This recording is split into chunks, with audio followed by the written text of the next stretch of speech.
I am always pleased to celebrate Black History Month because it looks back on the extraordinary contributions that have been made by African Americans through the years. African Americans who overcame slavery and apartheid in America. African Americans who loved their country notwithstanding the awful things that were done to them in this country. African Americans who fought in our wars, the Revolutionary War being one of those wars.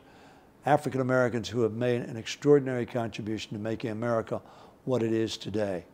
I've had the opportunity of walking across the Edmund Pettus Bridge with John Lewis. He walked across that bridge in March of 1965 on his way to Montgomery with 599 other people with the sole purpose of registering to vote. Alabama troopers stopped him in 1965. And the brutality that occurred on that day led almost directly to the passage of the Voting Rights Act just a few months later. American history was changed that day by African Americans, not just for African Americans, but for all Americans. The vote is sacrosanct in our democracy.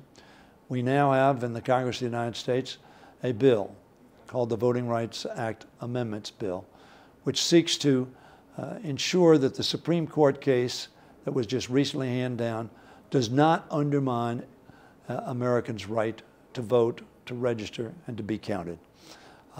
We also, in this quest, need to understand that while voting is critically important and a basic right of an American, we also need to make sure that Americans have an economic opportunity, that they have a wage which they can live on, that they have access to affordable quality health care.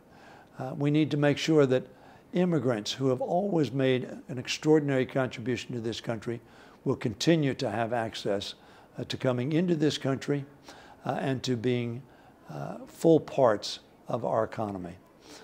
If we're going to make it in America, it will be because we treat one another equally, with respect and with inclusion.